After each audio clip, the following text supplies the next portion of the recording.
All right, joining us on the podcast now, we have MLB flamethrowing legend, responsible for a no-hitter, an immaculate inning, a World Series winner, one of the filthiest curveballs that I've ever had the pleasure of seeing, Aj Burnett. Welcome to the podcast.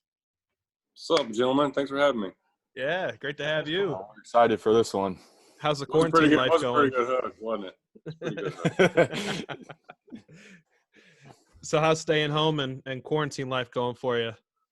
Man, this is normal life for me, dude. Once I got out of the game, I didn't really want to be around anybody. You know, I have a few acres around here, so we're able to get out and do some stuff on a regular basis. But we're pretty much staying home for the most part. You know, I wore my shirt for you guys. Yeah, I love that. Oh, that's awesome. Hey, back home, I love it. I know it's hard for a lot of people. You know, they got to go out and, make $1, go out and get some groceries and stuff. But we're being smart for the most part. But like I said, this is normal life for me, man. I was quarantined since 2015. I love it. So while you're in the house quarantining, is there any shows that you're binging right now? Are you hooked on anything? Last Dance. Oh yeah. Yes, Oh yeah. It's good. Last Dance. I mean, I ain't got nothing against LeBron. You know, I like everybody in the game. You know, if you made it that far, you're good, no matter who you are. But that's a GOAT, man. That's yeah. Oh, so, man. Hopefully the world, a lot of generations get a chance to see what I saw growing up. Those commercials were epic. He was epic. Not that the other guys weren't, but he was just step up. That one. So what else? I don't know. I got a bunch of Bravo crap. My wife. I do the Housewives. I do some of the Married at First Sight, stuff like that. You got to earn them brownie points too, bro. You got to do it. Yeah, So absolutely. even playing baseball in the MLB, you don't get out of watching shows like that, huh? Nope. Oh man, that's tough. Yikes. No, do what you got to do, man. What's been your favorite part of The Last Dance so far? Probably I knew a lot of the Michael stuff, but like the Dennis and Scotty stuff, I wasn't 100%. I didn't know all that stuff all the behind door stuff. But I was always a Rodman fan because I was never shooting, jumping like Michael. So I was trying to get rebounds like the other dudes. So I was a big Rodman, Sean Kemp, Shaq fan. Mhm. I do have my Jordans in the closet though, of course. It's just good to see Mike like that, man. He hasn't been around. Haven't seen him in a while. I was actually able to go to one of his golf tournaments in the Bahamas, one of my first early years with the Fish, and that was really cool. But to see him come out and just be him and not give a shit, really, you know what I mean? Like, I'm Michael. Right. I competed, I won, and if you like me, and that's just how it is, Yeah. So it's kind of cool to see him come out and, because you never really knew, what Mike was thinking when he played. Yep. Yeah, I think it's important that ESPN actually didn't censor the cursing, because I think it plays into the competitiveness of his nature and of athletes like yourself. A lot of it's the TV ratings. You got to make sure and be politically correct these days. But people like the real you. I've started watching CC's broadcast lately. I didn't really watch a lot of it until I got on it. And he does a great job because he's just himself. He's sitting on his couch, just aquarium in the background, cussing away, just being himself. So I think people want to see the real you. So I think ESPN did a good job with that. I would really love to see a documentary like The Last Dance of the 2009 Yankees with you, CC, A-Rod, Jeter, Mariano. Can you imagine that? That was a good team, bro. That was a good team, fun locker room for sure. I bet. How safe did you feel with that infield behind you? I mean, arguably one of the best infields of all time. I mean, you had to feel great anytime you threw that changeup and got somebody to ground out. Dude, anytime the ball was put in play, not even the infield, in the outfield we had a great outfield too, man. I mean, we just had all around, defense, all around sticks up through the lineup, and bullpen. Once they moved Hughley down to set up for Mariano, it was really over then. That's what I was kind of wondering, and one of my questions I was going to ask you is, what's it like handing the ball over to Mo and just knowing the game's over? I mean, but that depends on what game it is. I had somebody asked me that about game 2. I had an interview with some people in New York. And they were like, "What were you thinking when you came out?" And I was like, "Well, I was happy, but I was mad at the same time because I wanted to go 3 more outs, but I was happy because I knew Mo was coming in, so I was like, "Are you Max? Are you getting taken out, or I'm happy with Mo?" It's game over. Like I would like to be in the dugout when Eric Gagne had that season, and just see what it was like. Now, I would imagine it's like that's how it is with Mo, like all the time. Like it's just even when he doesn't get a save, you don't remember it because it's just here comes 15 more, or here comes 20 more in a row. It's just it's over. And with one pitch, it's pretty impressive. Wow. So you've been known to go deep in the game, right? I think in early 2000s you led the leagues in shutouts. The game has changed immensely, right, since those days. What are your thoughts on like inning restrictions and starting pitchers going like 4 or 5 innings, 6 tops? I mean, you pay me to start, so you paying me to start a game and see how far I can go. You know what I mean? Not just. I know that I was cracking up at the. What were they doing? The starting pitcher for inning? Like, what was that? The opener? Yeah. Oh, yeah. I'm going home, dude. No. Yeah. I'm out. It's just a different game now. You got to change. You got to evolve. But, it's the bullpen guys now are making so much, and they're so powerful and so dominant that when I came in the league, it was like 8th and 9th inning. More so 9th inning. And then it started getting 8th and 9th inning. Now it's, like you say, you come out at 6th inning, you got 3-4 innings of just dominance coming at you. So I've seen it happen, man. I've seen a lot of good games from young kids that, that in my opinion, they should have went in full CG. I think when you go out there and you exert that kind of energy and you get that kind of experience of going a full distance, not just, oh, you did your job today. Well, yeah, okay, but let me go do my job the way I can really do it. And I think a lot of the guys that you see become, elite pitchers in the game did that when they were younger. They were allowed to do that. Some guys get yanked, with 72 pitches. Some guys are out there, like you said with me in 02. I think I threw the most pitches behind Randy Johnson. I think he threw a lot, and I think I averaged 114 a game, 111 a game, something like that. And it was just, that's just what you did. It was until you blow. So do you think that the guys in today's game that are getting pulled earlier, obviously they know that that's part of the game, and it's probably talked about in the clubhouse and stuff with the coaching staff. But do you think, like, deep down they're still like, man, I could go this 100%. Well, not only that, but that's innings, That's innings, that's outs. That's, you're putting limits on these kids where you don't know what they can do. They can go out and, he's got 70 through 7, and I've seen it a million times. You're good. We got good. But then again, you got guys in bullpen making more money than that young kid on the mound. So there you go. So kind of piggybacking off of all the, in 2002, you're talking about how often you were pitching and how much. What does your arm progressively feel like throughout the season? I mean, were you refreshed? You felt good, or did it feel like it was falling off at some point? I forgot. I don't know what year. Second year in the big leagues, I had my financial advisor I just met. And he asked me that same question. I said, look, my arm's been hurting since junior high. Don't ever ask me that ever again. But, I mean, it's the same. I mean, I was lucky to be a horse. I still blew out in 03. I think everybody just goes when you have that. You just have a certain amount of bullets in your arms, in my opinion. I didn't pitch growing up. I played third in high school. I caught before I played third. So I really didn't throw as much as all these other guys, and I still blew out. Of course, I was trying to see how hard I could throw. But that's just, we were built to – so I really – until I blew out in 03, my arm felt the same after every start, felt the same after every bullpen. Didn't matter how many I threw. I actually got stronger as games went on when I was younger. So if I don't know a lot more than I know when I got older in my career, I probably would have made some changes, and not just – I mean, dude, if you guys fouled one off on me when I was younger, I was going to try to throw it harder. Just because you fouled it off, that was me. Yeah. It wasn't no – now it's like, oh, you fouled off, you're going to hammer, you're done, see you, Right. It was like, let's go. And it was some fun battles back in the day with some of those old school hitters that just swung. Well, I'm talking about like 03. I saw, on CC's podcast where you're talking about you threw the most out of any pitcher after having Tommy John. What was your approach like before and after? Because I saw you hit like 102 after Tommy John on a radar gun. And that was in Pittsburgh, I think. Yeah, I think so. I think it was. I mean, I never did any shoulder stuff. I was always a big cardio guy. Like I ran 30, 40 minutes after a start, 20-something after a pin.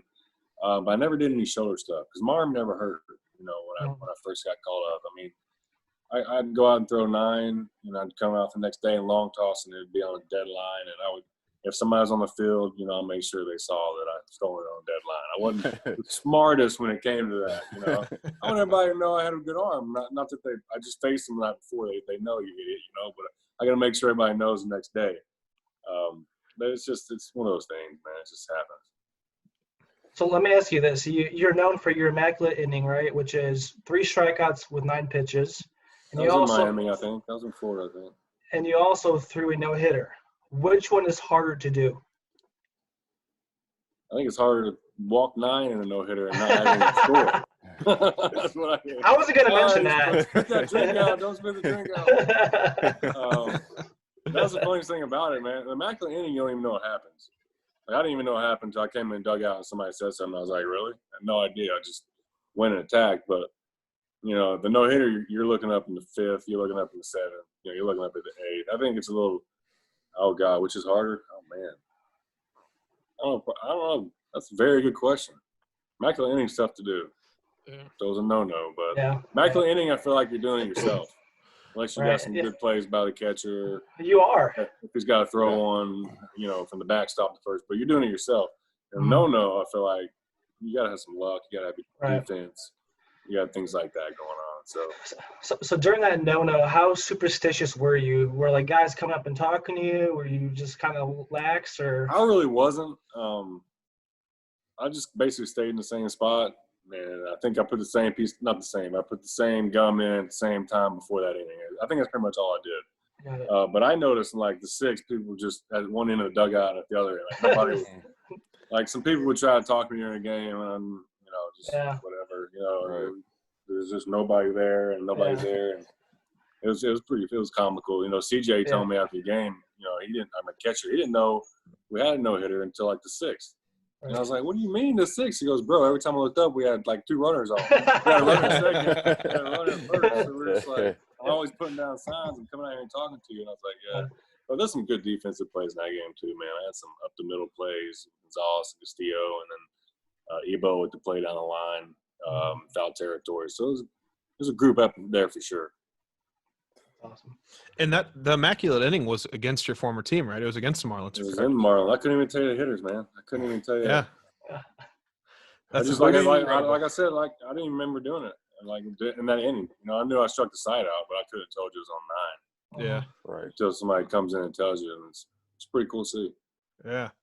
Who do you think over your career? Who did you have the best battles with as a batter, or somebody that gave you the most problems? Who I need to look this up. I need to do some video work because the second time somebody asked me, I really don't know. I have some idea that I feel like it's some tiny leadoff guy, that just won't swing it. Right. You're just gonna foul everything off because he knows you can't hit it. Right. Juan Pierre. Juan Pierre, oh, you know what? I do know the lefty from Philly. It'll come up to me. Was it Anderson? Was that his name? I gotta think of it. Yeah, I don't. Yeah, I'm not sure. He hit me really well. It'll pop up in the middle of the conversation. But I feel like it was some little leadoff dude like X-Team. Or somebody like that where I can't find a strike zone. It's not my fault, his fault. He's small, and it's just a battle. But a lot of the guys I don't know numbers on, man. I couldn't tell you. I know I had a lot of battles with the guys in the NL East when I first came up with the Marlins. So I'm sure it was one of those dudes in my first 6 seasons that weren't playing the rest of my career. Just probably wore me out. And going from the NL to the Marlon Anderson. Marlon Anderson. Yeah. Those I would think of. Hey, he hit everything I threw. But then I felt like some other guys did that too, and their numbers aren't the same. So I have to look that up for my next one. So yeah, I'll be prepared for that one, but I really don't. I really don't know. All right. What was it like going from the NL to the AL when you're batting and then you go to the AL and you're not? I mean, you've hit some home runs. True. I was a hitter growing up, so it wasn't that bad. It was just a different game. It felt slower, because you really have to you have to get ready to go up to bat. You have to pay attention on who's up or when am I hitting. It's kind of just do your own thing until you got to go out and pitch. which was pretty cool. But then again, I grew up playing a position. So I felt like being in the National League, I felt more like a complete player, even though I never was. But at least I got to hit and run around a little bit. If I had to pick one or the other, I'd probably pick the National League just so you could hit and do a little bit of both. But at the same time, it was nice to be able to sit and not worry about a thing, but pitching also. Right. So the MLB just came out. They're looking to implement that universal DH, so across the board, NL, AL. What are your thoughts on that? I don't even know what that means. What does that even mean? That means there's a DH in both leagues. I just looked it up, right? I had to find out myself. I thought maybe one dude's going to DH for both teams. Oh, hey, there you go. I was like, that can't be the same thing.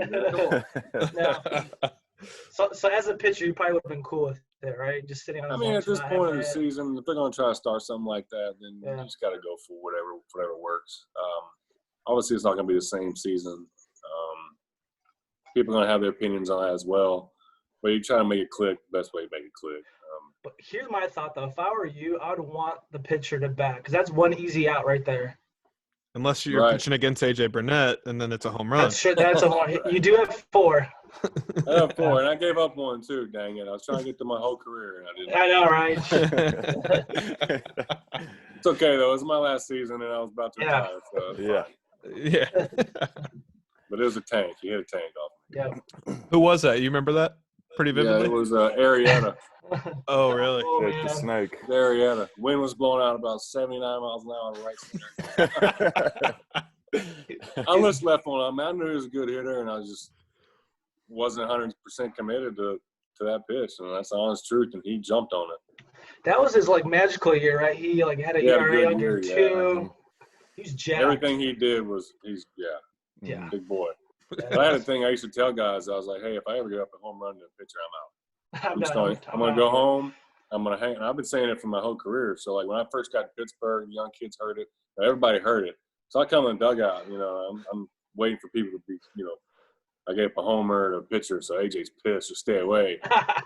There was 10 people coming, like, hey, buddy, time to go home. Hey, time to come hit the house. Hey, time to go.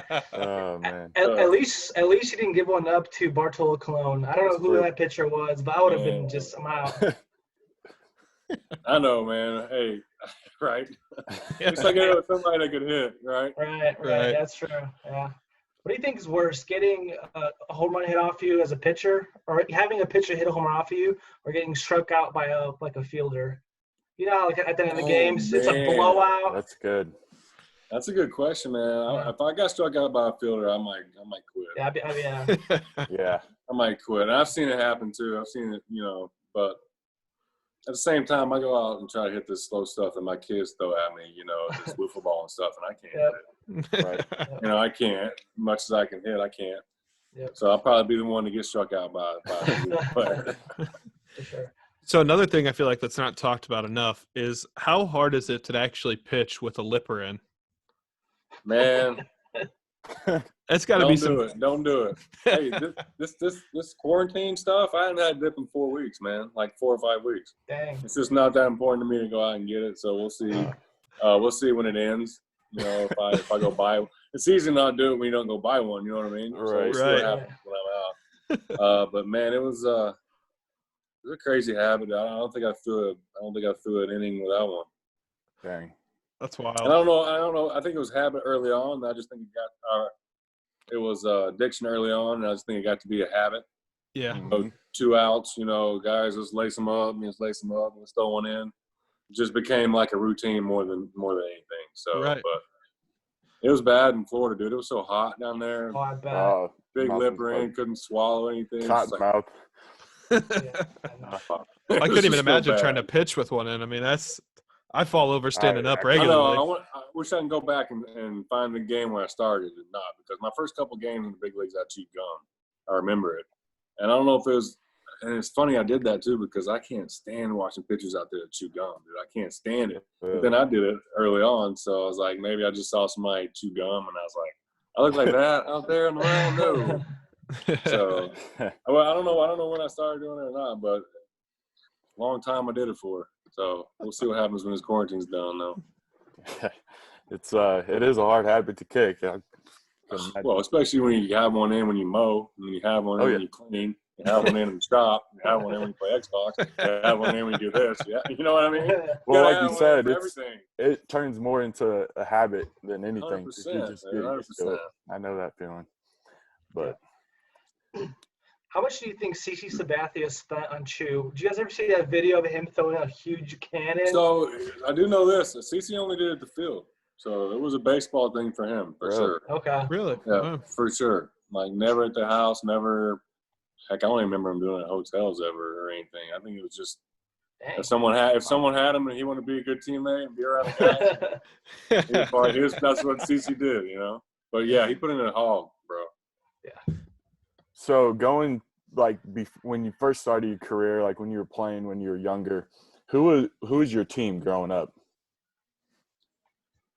I had more guys and players that I watched in teams. I grew up in Little Rock, so we kind of had the Cowboys for football. We had the Cardinals for baseball. I mean, we did have a minor league team in Little Rock there for a while, but just players more than anybody. Nolan Ryan, Doc Gooden, you know, guys on the mound.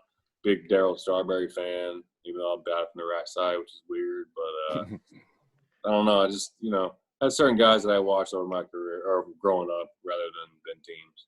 Did you try to mold your pitching style, your playing style after any of those, or did you After just try to do your own thing? After Nolan when I was young, I think that's before I started turning in my delivery in the minor leagues. I had a straight up pretty high leg kick, and I think I got that obviously from him.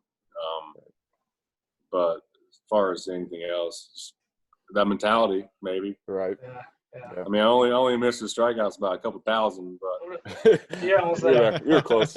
we tried hard. Yeah. We were close. Yeah. I feel like, though, I mean, comparing you and Nolan, just as far as, I mean, throwing the ball hard, but also the intensity. You see a lot of guys, like you talked about on C's podcast with, you know, he's kind of lax. He's a little more talkative, stuff like that. I feel like, you know, when he was talking about people just don't talk to you when you're getting ready to go out and pitch, you can kind of see that intensity that matches with Nolan Ryan. So. I don't know. I guess it's the tats, man. It's the tats, or I don't know what it is. 6'5", like it. 6'5", 230, something. Yeah, something like that. You know? I don't know. And it's funny too, because like he said he always has something important to tell me on my start days, and I was like, you know, I mean, I came to the field, you know, like this, happy in a good mood, just by, you know, like 5:30, you know, get away from me. I don't want to, you know? Yeah, he had plenty of time talking to me. Don't believe that. Yeah. So, but I was just focused, man. You know, like I said early in my career, I wasn't as focused. You know, I was, but not nearly as much as when you get older, you learn some stuff. But it just went from being around certain people in the game to make you change and then figure out that, you know, you gotta have a plan. You can't just go out and throw hard. And if somebody fouls me off, try to throw it harder. And as far as it didn't work. Same with that intensity, like as far as the unwritten rules of baseball go, I mean, do you follow those? And like do most guys in the MLB, obviously they follow them. Like how pissed off would you have been if someone walked across the mound while you're pitching? I probably wouldn't even notice. Oh, I don't even know if they probably wouldn't. I don't ever leave the mound for one. Yeah. It takes a lot out of me to cover first. I'm not leaving the mound unless I have to leave the mound for one. That one I never heard of, to be 100% honest with you. Really? When Al ran across the mound the first time I've heard of it. I mean, if I'm backing up home and some dude runs across the mound as I'm walking back past home plate, then I probably wouldn't even notice. Huh. No, you know, a lot of other stuff though, you know, I don't know how some guys do it in today's game, man. I don't know. So, I'd either been fined or cut or thrown out of MLB or something by now. So how do you feel about the Soto shuffle then? Yeah, like I couldn't do it, man. Yeah. Like he's probably a great kid, but I'd probably hit him out as he's doing it. I wouldn't even been on the rubber. I probably just thrown it. What is this? What are you doing here? And like I said, I've never met him. He's probably one of the nicest dudes. Just loves the game, but you know, like the carrying the bat to first crap. I mean, what is that, dude? I probably would have met him at second base. Yeah, third there you base. go. I don't know what I would have done if I saw some dude carry a bat. That's just some things you don't do in baseball. You're never bigger than the game. I don't care who you are. Mm-hmm. You know, Derek Jeter was the biggest star I ever played with. Alex probably was second close. And even they knew they weren't bigger than the game, you know. So I think it gets away from people sometimes, man. So the bat flips that are happening in today's age, flips I can handle. I can handle some of that. I think even the ones they're getting a little over the top now. I think, but I think it drives me nuts to see the younger guys do it. But then again, they gotta learn from somebody, right? Right. So where they see it from. Yeah. I don't care if it's in the right game, right time of the game, right situation, Mm-hmm. and you jump on one and it puts your team up in a big position. Throw that thing out of the stadium, bro. Yeah. You know, it's fine, but if I'm gonna face you the first batter of the game, you're gonna take me deep, and then, you know, right. we're gonna have a problem next time up. You know, yep. if not. I was told early to act professional the best you can. I didn't always do that. I had a temper early on. I wasn't the best at controlling it, but when it came to performance on the field, I felt like I always wanted to people look at me and just like a pro. Like, he's done that before. You know, if you're going to hit a home run, act like you've done it before. You know, you're going to strike somebody out, just act like you've done it before, you know. But certain times in the game, and, you know, the younger you are, the more of that energy and all that you have in the game. And we mentioned a while ago, game changes, you got to adapt, I guess. Maybe that's why I'm in my living room and not coaching. I don't know. But it's different, man. It's different. I do love seeing that energy. I did just see a video of you. I think you struck out Hanley Ramirez, and then he started chirping you, and all you say is, like, sit the fuck down or some shit like that. And he just put his head down and started walking off to the dugout. Hey, he came up to me next spring training, dude, with, like, cut-off shirt on, like, arms like that. And I was like, nothing good can come from this. And he just walked right up to me. He's like, what's up, Poppy? I didn't even bring it up. You know, we started talking, and I grabbed his bicep, and I was like, dang, you just bought yourself a couple curveballs, didn't you, buddy? But it was never brought up. It was just a competition thing. And the same thing there. You know how many guys I probably told that in my career? Right. I mean, it just happened to be a spot where somebody saw me doing it, you know. Thing about with that was was that 2012? That might have been 12. But I never knew he did the thing at second, whatever he does at second base when he hits the homer and he does something. I didn't know he had something that he did, and I thought he was doing it to me the whole time. And that's really the only reason that I did it. I threw a couple pitches early in that bat that he kept looking back at the umpire, and I'm just like, dude, there's strikes. What are you doing? You're bugging me even more now. Yeah. And then I dropped to like 3-1 or 3-2. He spit on some pitches. I was like, dude, I got to strike this dude out. He said home run for me. But yeah, when he ran a second, I thought he was doing that, but he wasn't. So it was funny when he walked up to me. We were just sitting there. All the guys were like, "Hey, he's coming to get you right now." And doesn't the Pittsburgh Clothing Company, they have a shirt that says "Sit the fuck down," doesn't it? Don't they? Yeah, that's where they got this from. That's awesome. Nice. My wife tweeted it to Centerfield Smoke was the name of the company at the time. They changed to Pittsburgh Clothing. So Karen, my wife Karen, and this Zach DeLucia there, they took it and ran with it, man. And it was everywhere, man. It was everywhere. It was hashtags. There was shirts being made. I mean, it was just. That's awesome. I was like, well, you never had nobody yelling at nobody in this park before? That's all I did was yell at somebody. Yeah, it's Pittsburgh, right? It's a blue-collar town. They should be used to that. I'm telling you, man. It was like I don't know. They saw something they ain't never seen before.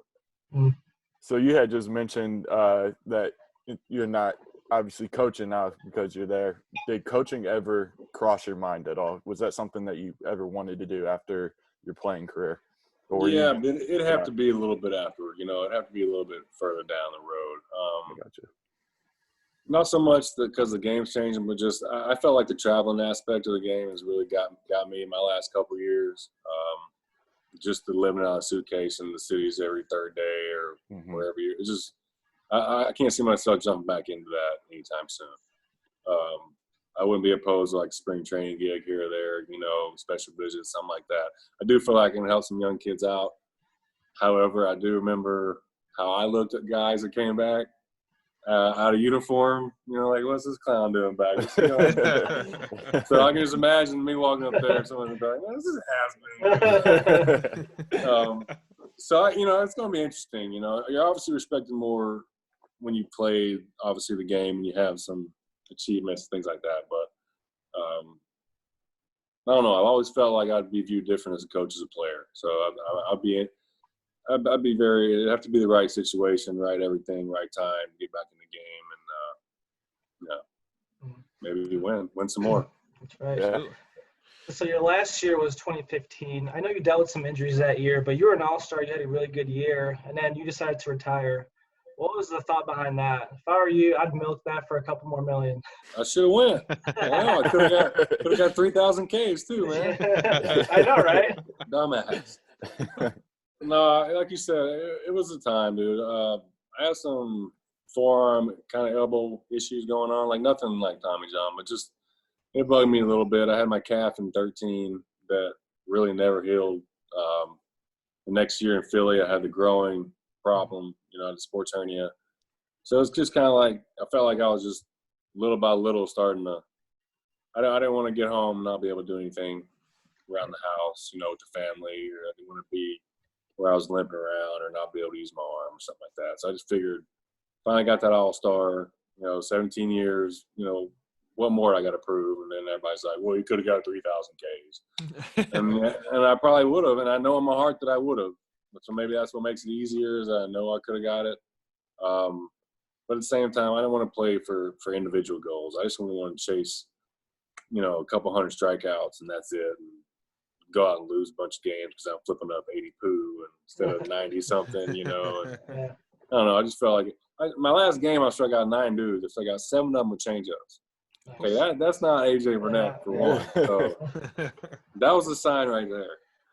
But it was just the right time, the right city, the right team, kind of right everything, just to go out. And if we can touch on the changeup / curveball, I mean, anything you threw really. But when did you know you had it? I mean, did you know in high school? I saw, looking back, it looked like you had some state championships and stuff like that. Did you know? Back to back.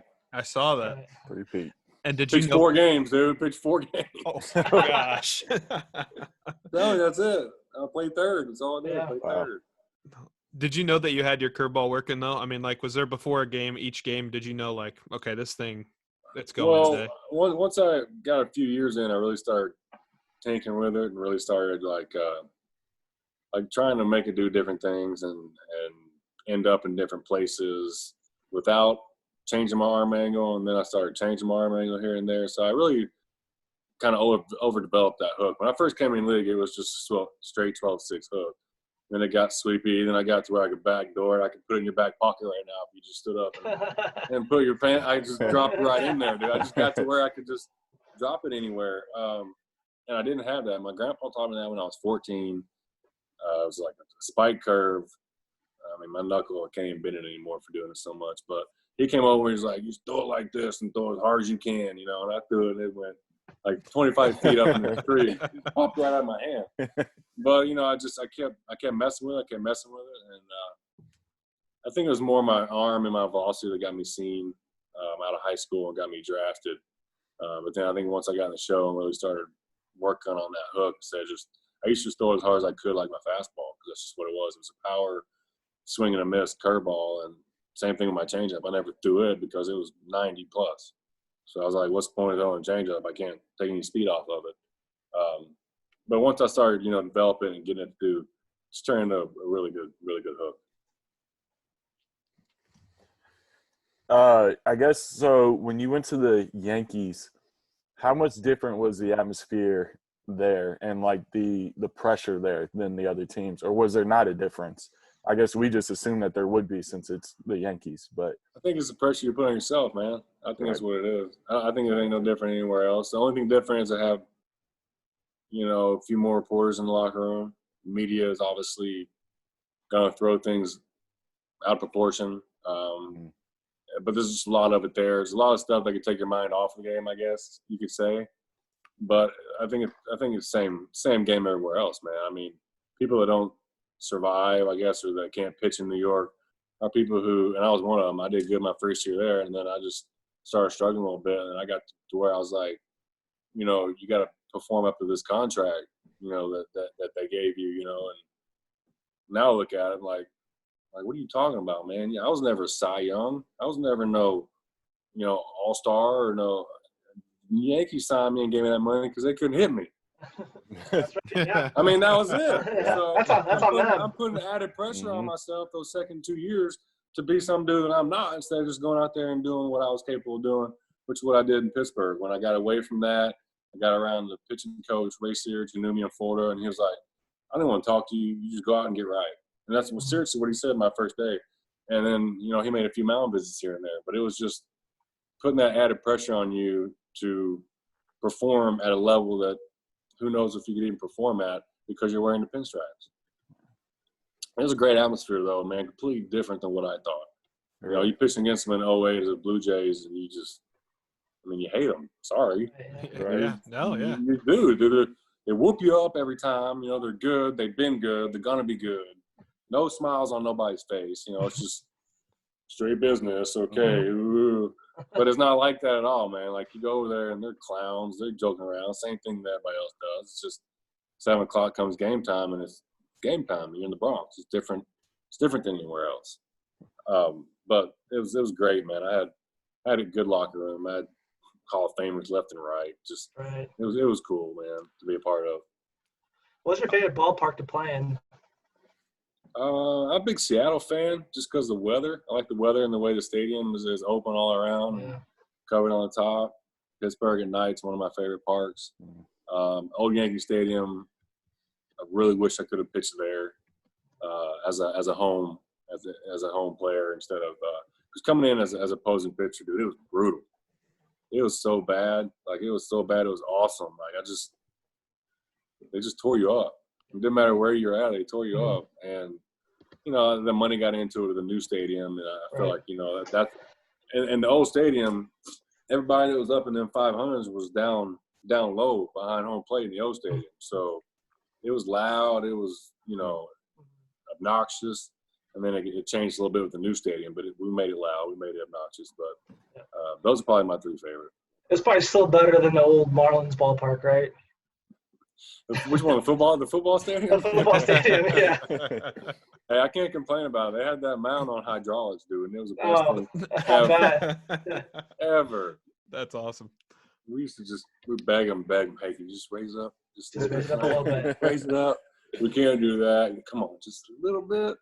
We come out the next day and like, it was huge, man. It was such a big mound. That's awesome. That helped. Oh, helped blow me out. You're right. But it was what we did, man. Penny, Beckett, even Pavano and Dontrell threw hard. It was get up on that mound, let one go, and look back and see whose number was the highest. It was just in between what I'm supposed to be doing out there. Who's going to hit the hard number? Who's going to? Damn, they had to turn it off for Brad Penny because it was just like, dude, you're going to get hit by a ball coming back at you because you're looking at the radar right away. That 03 Marlins team was stacked, though. I was looking at the roster today with Dontrell, Beckett. I know it was early on in your career. They had Pudge was on that team. You forget how many good players were on those early Marlins teams. They put it together. They put it together right, man. I mean, even they had Urbina at the end closing it out. Yeah. Chad Fox is mentioned a lot, but he's the big reason they won. But D. Lee and Mike Lowell, the studs all the way around. Mm-hmm.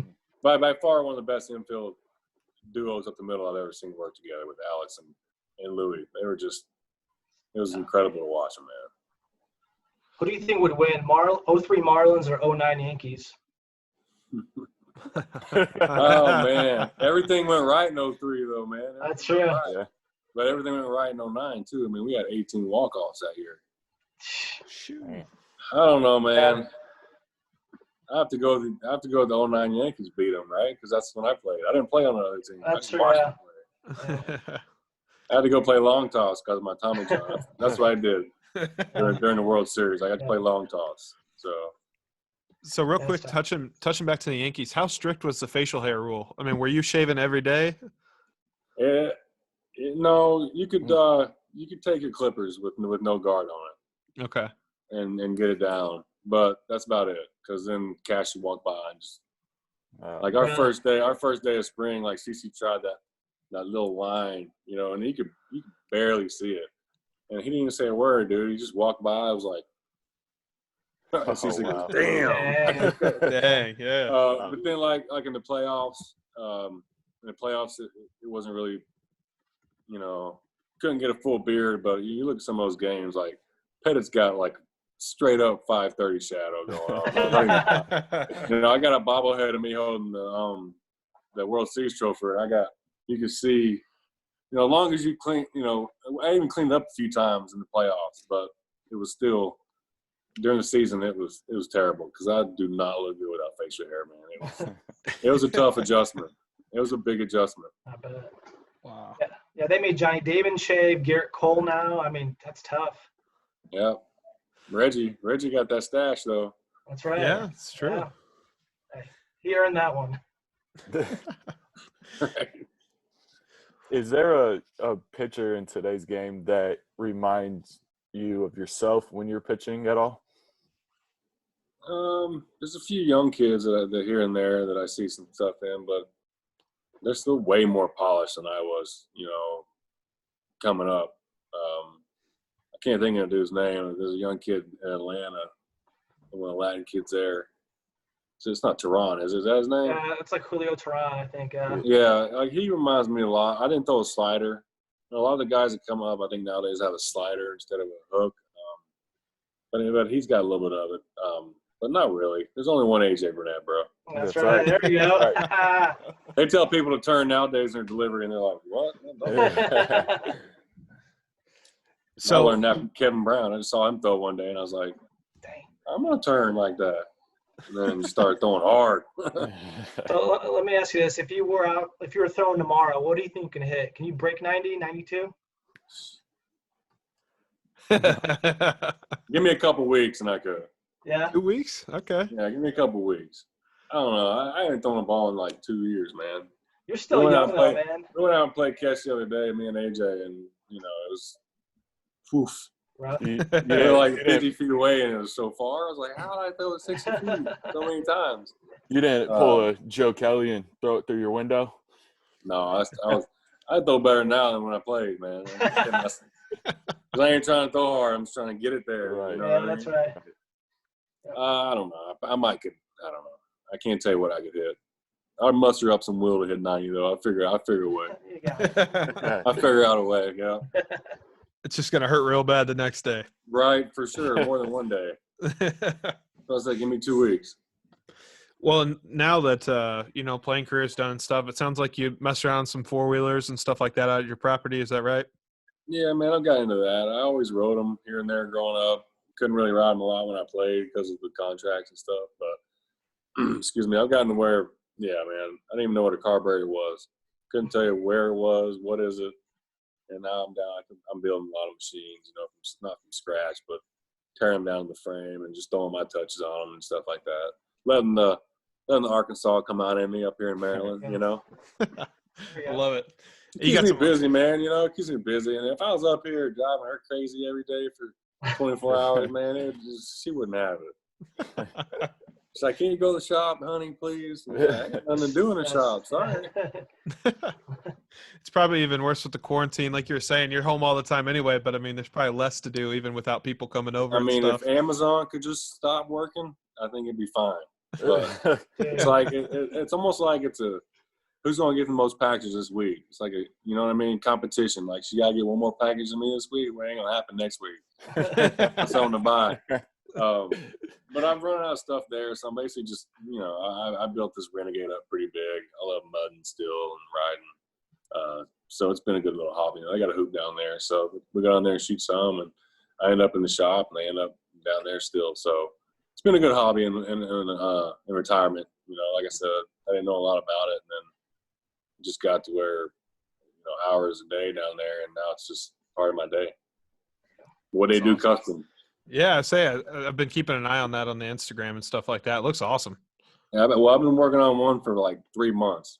So it's like, what they do customs would never work because I take somebody's machine and they call me like a year later and be like, you still got my shit, man? You're not done with my machine? No, I'm not. Whenever I feel like working on it, I'm going to go work on it. Time schedule. But yeah, it's been fun, man. I built some cool stuff. That's awesome. And you're big into fishing and stuff as well, it sounds like? Love fishing. Yeah, not a lot up here though, up in the north, but love. That's what I miss most about spring training, man. Was getting out of there. Pitches being done early before game started, like 10:30, and you're on the lake 4 or 5 hours until dinner. Every day, ripping lips. So I do miss that. But kayak fishing is a big thing of mine. I used to have a boat, not anymore. Largemouth, no ocean fishing for me. Yeah. Cheap. Yeah, I agree. I'm a big largemouth fisher myself. We got a lake up here in Illinois, and man, there's nothing like it too, especially when they're taking it off the top water and stuff like that. Yeah, that's one of my favorite. My wife's family's big into offshore fishing, so I give them all the crap about it all the time. Like, let's go bass fish and see how good you are. And they're like, I'm just gonna go troll. I'm just gonna go troll. I love it. Well, yeah, we want to thank you for coming on and chatting with us today. We really had a good time, and we'd love to have you back again some other time and chat some more with you. Yeah, man. Stupid question. Is this live? This is live. Well, not live going out to people yet. It'll be live tomorrow. So you guys take it and do something. Okay, right on. Well, send me that link and stuff on Instagram, T-Pain, and then let me know what's happening with it. But yeah, man, I mean, I'm around. Like I said, I have projects going on here or there, but it took us a good week or 2 weeks to figure this thing out. So just bear with me, and you want to have me on later, I'll get back on for sure.